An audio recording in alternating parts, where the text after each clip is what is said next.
ભિલોડાના મૌટાંડા ગામનો વતની અને ધોરણ 12માં અભ્યાસ કરતા વિદ્યાર્થીએ હાથમતી ડેમમાં ઝંપલાવી અપઘાત કરી લીધો।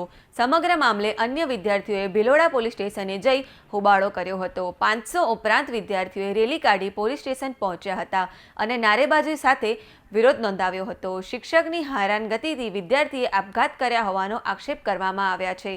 2 દિવસ પહેલા ભવનાથ મંદિર પાસે ડેમમાંથી વિદ્યાર્થીનો મૃતદેહ મળી આવ્યો હતો। ઘટનામાં વિદ્યાર્થીઓએ શિક્ષક સામે તપાસની માંગ કરી છે।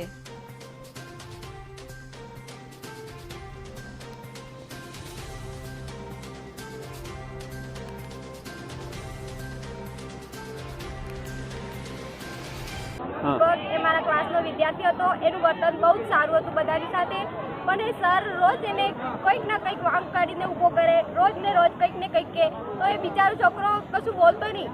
તે રોજ એ તો ને કાલે નહીં શુક્રવારે તો એની ભૂલ નથી, બીજા છોકરાએ બૂમ પાડી દીધી તો એને જ કેને શાળામાં એક વિદ્યાર્થીનું મૃત્યુ થયું છે અને તે મૃત્યુ કેડીસર મુદ્રાના કારણે થયું છે। કેડીસર તેને 11મા ધોરણથી આવ્યો હતો ત્યારથી તેને ટોર્ચર કરતા હતા અને તે વિદ્યાર્થી એકદમ સારો હતો અને તેને શુક્રવારે અપમાનિત કરવામાં આવ્યો અને એમ પણ કહેવામાં આવ્યું હતું કે તું તને જેલમાં મોકલવો હોય તે છોકરીનું રેપ કરે છે, એ રીતે તને જેલમાં મોકલશું અને તારું આખી જિંદગી જેલમાં નીકળી જશે। અને એ છોકરો સામાન્ય પ્રવાહમાં ભણતો હોવા છતાં તેને વિજ્ઞાન પ્રવાહમાં બતાવવામાં આવે છે। ગમે તે કેડી સરને સસ્પેન્ડ